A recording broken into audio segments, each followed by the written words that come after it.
who's here, say welcome you to the debate, and I hope whatever you are getting from here is also beneficial to you. These are the expectations that the students have. I also want to acknowledge the presence of Councillor Kura. I see him here, he's my brother too. We work together, he's over there. I also any other leader who's not from the students around that I have not yet acknowledged. I would have loved COTRAD to have these people here because they are saying their expectations. There was supposed to be someone to listen to them and to hear what the students also aspire. But we hope that through the videos that you're taking and through the policies that those that are going to win the election will formulate, the expectations of the students will be met. We also want to welcome our other panelist who was not here when we started. Of course, I will not pick on him because he hasn't rested well. He hasn't settled in. So I'll go to Pride. I asked Pride how he wants to be introduced, and he said I'm Comrade Pride. So I'll just say Comrade Pride. Comrade Pride, you can take the podium and do it. Us as students. Therefore, what unites us is that we are students, besides political affiliations, whether you are ZANU-PF, the MDCT, ZAPU, NPF, and all other non-political parties that existed in this spectrum. Am I clear? Thank you very much. I will proceed. First things first, we as the students, the topic says, what are our expectations in this coming plebiscite or the elections? We expect students to be guaranteed of safety at universities. Why am I talking about safety? I think 2017, with one of our own, a student activist, Comrade Muwandi, was expelled at school for standing for what was right, and no one did question it. It is the same ordinances, ordinance number 20 in the University Act, that must be repealed. We want it repealed without further notice, the University Act, so that we can be guaranteed of activity and airing out our views to the powers that be. Both vice chancellors, university council, and the likes, they are not the major stakeholders of the institution, but we, the students, are. Yes. Second, I will emphasize the fact about the point that she made about attachment fees. Remember that attachment fees was passed through Parliament, through ambiguous and frivolous means. Therefore, I say, the very same people that sat there and agreed upon that University Act must sit again because of the pressure, because we're coming to an election time, and we are the students, and we are the major stakeholders. We are a big constituent, 50,000 plus students at all tertiary institutions. So it's high time they listen to us. Gone are the days whereby they use us. They want to take us for a ride. They think we're stooges. They think that we are just called the political chess game. We have to show them that we are thinkings, we read constitutions, we understand democracy, we understand sovereignty. Again, I want to talk about Africanism. In the coming elections, we expect free, fair, credible elections. Free, fair, credible elections. Gone are the days whereby we are going to accept or tolerate the era. For some of you guys, you understand what happened in 2008, whereby point blank, our president, the people's president, Morgan Van Rij, won astoundingly. But these politicians and power mongers, ZANU-PF, they respected nothing. But they said, no, we're not going to accept you guys. You have not won. They brought on useless provisions. The Constitution said no, 51, whatever. But that was just a shenanigan to deny the wills of the people. So we're saying, this coming election, we want the wills of the people to prevail. We don't want any interference, be it Beijing, be it London, be it military, whatsoever.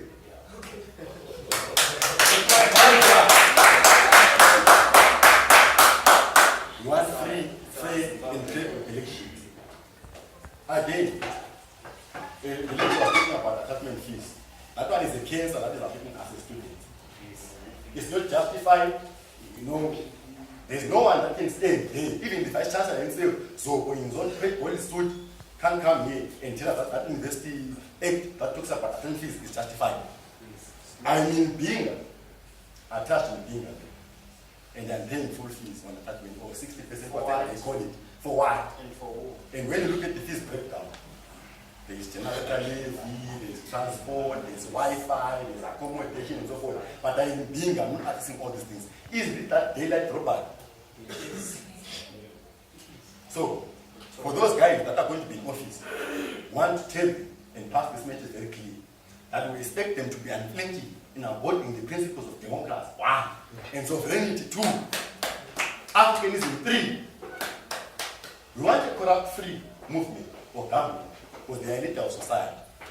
We can't tolerate them. Don't care for them, they are not an alternative anyway. They are not an alternative. The game lies within the opposition. They have to get their house in order. For we, as the students, the majority of the constituents, are waiting for them to get their house in order so we can endorse. For ZANU-PF is a non-starter. They can say fair, whatever.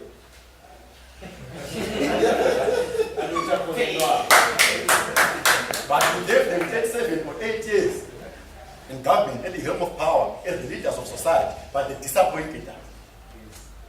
They detract away from the sole cause of the revolution, which is the armed struggle. So they are not an alternative. So the ball lies in the court of the opposition.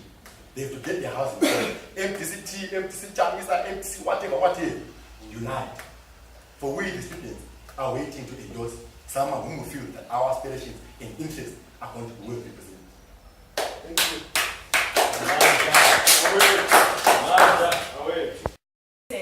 The election process to be very free and fair. We need a free and fair election process to take place in Zimbabwe. Because if our elections are not free and fair, therefore there is no democracy. We also have other things that are peculiar to us as students only. Not just student leaders, but as students as a whole. As students of Zimbabwe, especially university students, I'll take back to the university students. When we go for industrial attachments, we are not getting paid.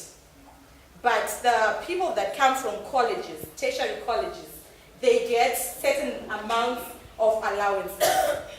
But we don't get anything. We just go there, probably work for nothing. Yes, we gain experience and many other things. But we need remuneration, even transport allowance. We take an example of other African countries, African nationalities.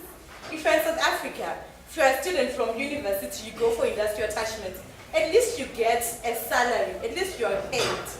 We also want to know that this election process outcome, what has it got to benefit us as students, as a whole?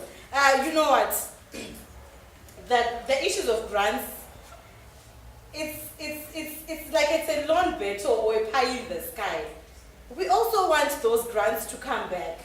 There are other people, financial stability, then their future is tumbled.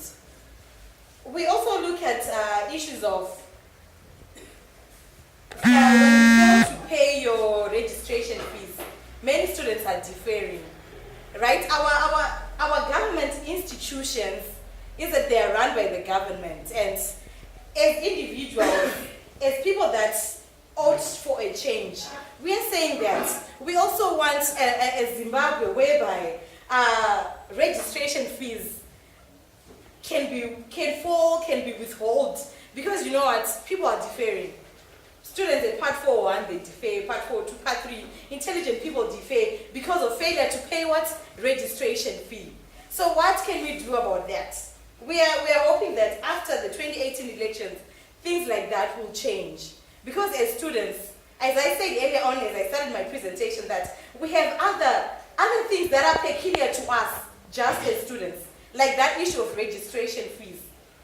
It's better for them to hold the degree than to make a person defer. Let's say you just finish up to Part 4. After you have finished, they hold your degree. They don't give you your certificate. You don't go and practice until you pay that money. Bit by bit, you finish the money. You get your what? Your degree program. Unlike you wait for 2-3 years for nothing. When you're Part 4, you defer. Absolutely nothing can stop an idea at the time is up. You cannot close a boiling pot in Sicily. Never. I want to rephrase a statement which I took from the great African leader, Kofi Annan, from Twitter. He said, most African leaders think it's about them and not about the people. And this is the cancer which we are facing here in Zimbabwe. But we now have a chance, which I want to call the great revolution for us as young people. The revolution is upon us. We just have to wait. I would like to recognize the presence of one young man who wants to contest in Masvingo as an MP, Comrade Michael Tabelia.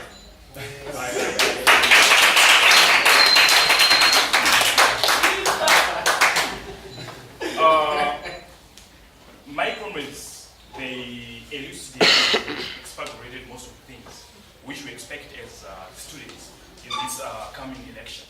But one thing which they didn't emphasize, which I want to really emphasize, is the issue of reforms.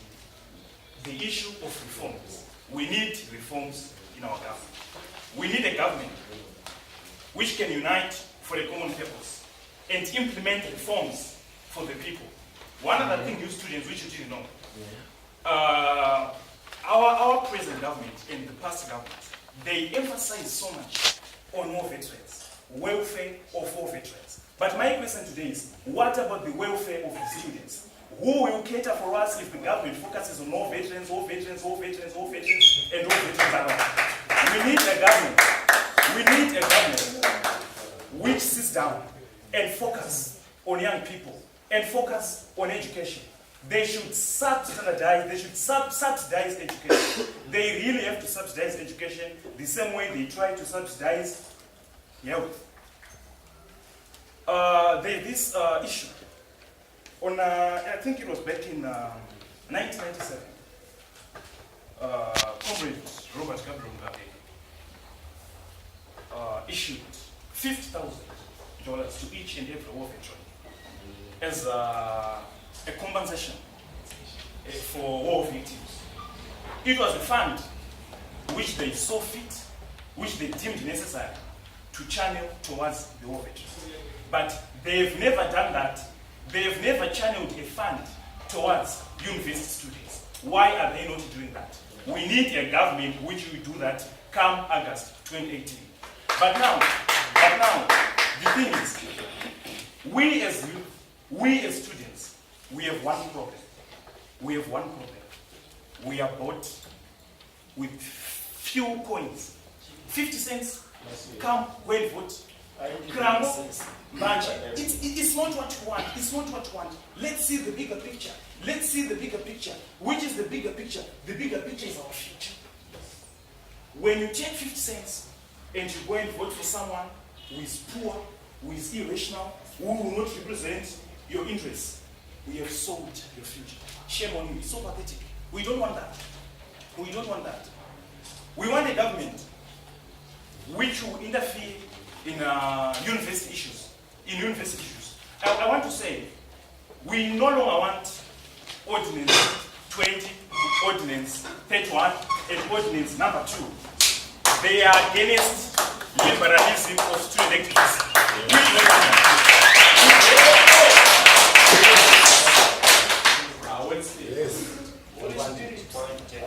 One thing is, university authorities are using these ordinances. They are using these archaic, draconian laws to silence our dissent voices. But we cannot allow that.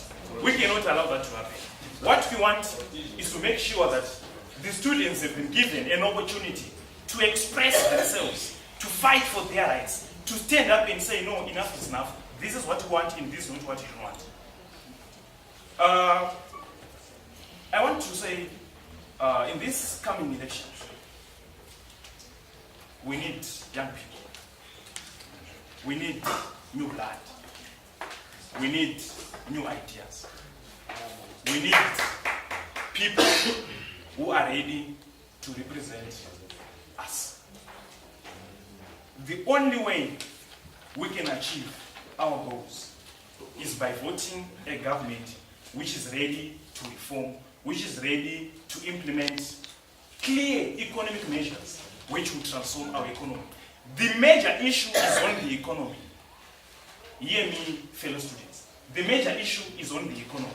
If the economy is still in doldrums, then education will never be subsidized.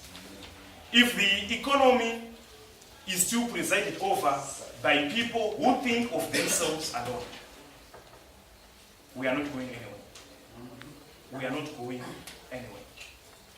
I would like to commend the new dispensation led by Comrade Masvingo for scraping attachment fees.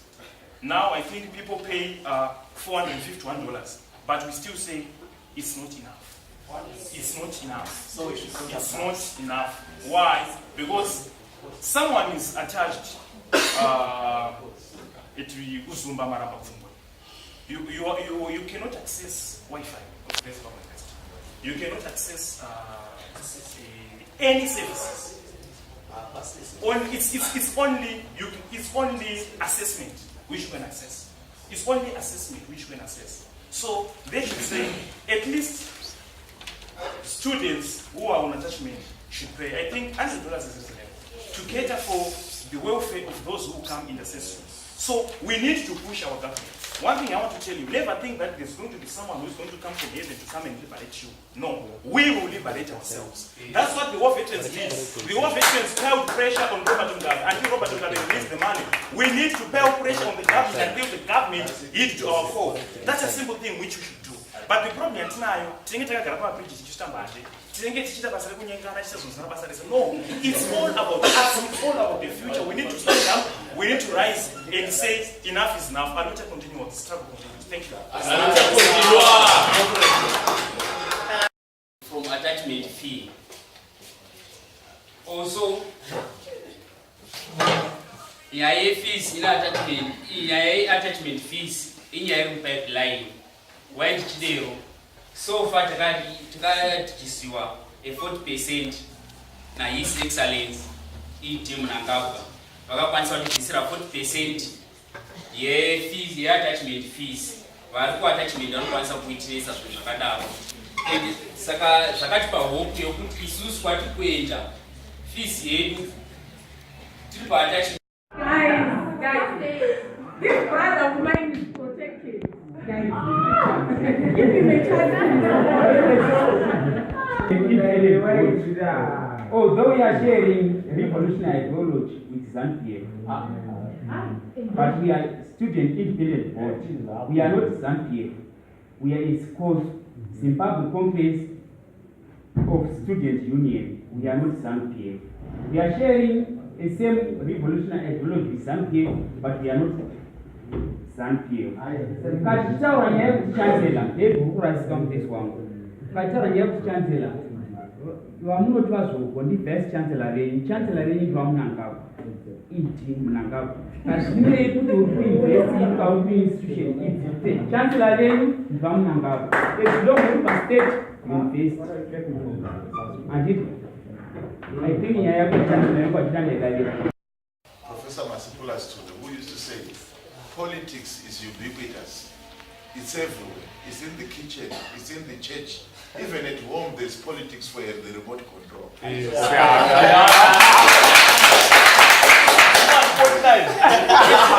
To say whether you're going to watch news, CNN, or you're going to watch cartoons, there's a politics that goes there. I've had that experience because I've got two daughters whom I now always have to condemn that they are the masters of the house when it comes to the remote. But I'm starting from this point because I want to debunk this myth which is normally told that don't be political. No, this is politics. And it's a beauty that I'm seeing, different leadership from different unions speaking together and also the issues resonating. But one thing which I want to say is, the big question is which you have always to ask yourself is, what is the need for students in the elections? And even when you hear politicians coming and speaking, the advantage which you have is informed citizens. So you should always have a critical mind. And I've always argued that you can't be a youth. You can't be a youth or you can't be a student, let alone in a tertiary college, and be a conformist. Students, by their nature, have been the de facto voice of the voiceless. And they've been the voice of reason of society. Even if you look at the political history of Zimbabwe, before there was any credible opposition, because the only credible opposition in Zimbabwe was launched in 1999 in September at Rufaro Stadium, which is the MDC. But before that, if you look, in terms of Zimbabwe's body politic, and in terms of taking the state and making it accountable, and speaking for society, it was the students. So even if you go to the liberation struggle, the people who executed the liberation struggle, there were students who were leaving universities and colleges to go and execute the liberation struggle and liberate people. Even if you look, I had one speaker alluded to Pan-Africanism. Look at people like Kwame Nkrumah, who they were.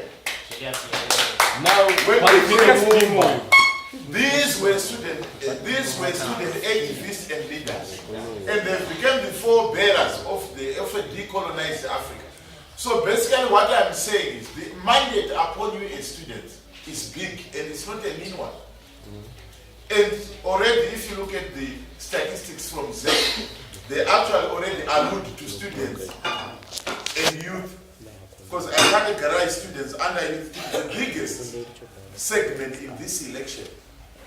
And I think if you look in the other political party, already there's a lot of wailing which is happening after the tsunami that swept through, and most of this. So guys who thought from the old, who thought that they were popular, were shown the door.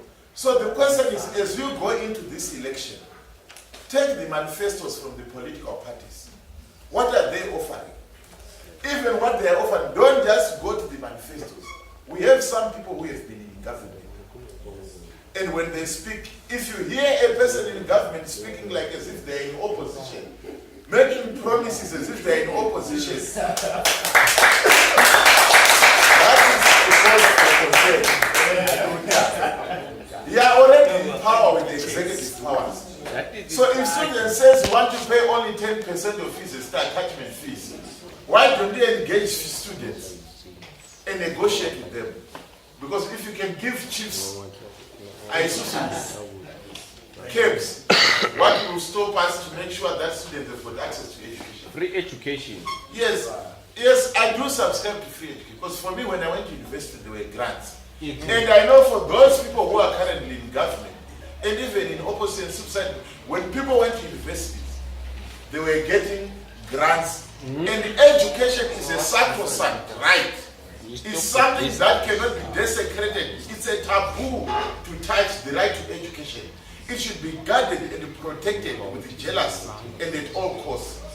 So I expect that as we go into this election, one thing which I expect is to see more of young people coming into the fray. And I also expect to see students playing a critical role in the election. Like for instance, I look during our time, we were very critical during the time of the National Constitutional Assembly's voting or referendum. That was in February. Even coming to the election, June election, which the opposition narrowly lost by 3 votes after. Students were played a huge role as either election monitors, election observers, some were agents, election agents. And the students have historically played as catalysts or as agents for change. Students have never been agents for the status quo. You can't be young and be energetic and be intellectual and try to go and invest all those energies in trying to promote the old order, like the old Beck would say, the old is good. No, we don't. We expect that the students will always be the locomotive of the struggle. The locomotive, the steam engine of change and revolution. That is a historical role that has always been delegated to young people and students. Look at the French Revolution. Look at even the coming in of Obama, even people like Macron, who were instrumental of students played a critical role. So, what I want to say to you is, your struggles today are not so much different. We are talking of Ordinance 20 and the Ordinance 2 Ordinance 3. At the University of Zimbabwe, we talk of Ordinance 40. And I know I was a victim of Ordinance 40, and I had to finish my degree via the University of South Africa after failing to finish because of Ordinance 40. And so those things, they need to be addressed. And we are saying the struggle is not yet finished. I'll continue. And you talked about the issue of fees, free education. We fought anti-privatization demonstrations as students. Yeah. And right now, I speak so because I've had the burden of experience what it means, because I've got relatives whom I had to take care of their university fees. And that has even affected me, because you have got 3 or 4 people whom you are supporting and you are trying to rise up. You have got a family. And they are getting 450. And I'm taxed, and I'm heavily taxed. Yeah, I'm heavily taxed. I talk so because I know my tax which I pay has been high if I show my tax bill. But at the end of the day, you always say that there's no money. But you always hear people, no, there's no money from government. If you say, let's help students have free education, you'll be told there's no money. But if people get into office, you find people getting 3-4 cars, a Mercedes Benz, a Prado, a Range Rover, different types of cars, but they're saying there is no money. That's why we own the fee. See. So you are told to tighten your belts. No matter that now you've tightened your belts, it has been on the last hole, you can't poke more holes to create more holes. And this is where I want to say to you, your issues are not radically different from the issues which we had. And which means we are not yet there. And what I want to encourage you, I like the one, what my brother said about us having a conscience and soul and not being bought by money or beer. If they come with money and beer, drink the beer. Yes. If they give you the money, take the money. If you buy chicken, eat the chicken. But when you get into that booth, know where to put the eggs. But when they tell you to go and beat someone, just go to the person and say, you know what, he's saying I should beat you, just go find someone to run away. Don't beat anyone, don't be used. But when they bring that money, eat it, because that is your money. It's taxpayers' money. It's not their money. Those people, they don't have any gold mine or any non-banks. It's money being taken from what people fast. So, don't be apologetic. Take whatever they bring, but know where to put the vote. And with that, I want to say to you, Aluta continua, the struggle continues. Away.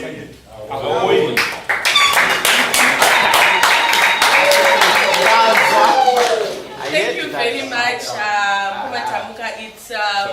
It's good to hear from someone who has been there. It's good to hear from someone who has walked the path before. Because it gives us hope that what we have are not just dreams. It's possible. Of us students from outcomes of 2018 elections, right? A lot of us, we have a mentality, a kind of perception, we are going to vote only for the president. No. At local level, our constituencies, they failed a lot of things. But probably maybe to the water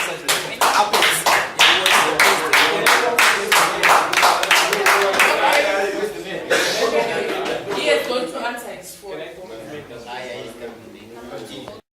Start to disappear. You wonder where our highness, our votes are going, right? Why did we put this? Why did we put misleaders instead of leaders? Right. At the end of the day, us as youth, we tend to lose the eye where we are going. We tend to tell ourselves that our degree matters the most. We tend to tell ourselves that our safety and our protection matters the most. But it doesn't. Africa matters the most. Our country matters the most. There are some people somewhere who, when they are talking, they just say, how is your business? They say, oh, we're making profit when they are talking about Zimbabwe, our country. They talk about business, they talk about making profit, they talk about buying new farms and buying new things and new companies, talking about the land of our country. They talk about new things, they now talk about giving us new things like grants. While they were 55 years in ZANU-PF and 37 years in government, they never talked about grants. And we run around, we lift up our hands and we say they are talking about change. How would they talk about change when you can't talk about change for 37 years? Even 1 week for you to implement change is enough. So let's make sure that the decision, I'm not telling you who to vote for. You know what you're going to do in the general elections. But what I'm telling you is, make sure that your ideas, you're not selling yourself out. Make sure that Africa is not going to be sold out. When someone stands in front of you and tells you that the French president will support us, on what terms and conditions? Not to the we need just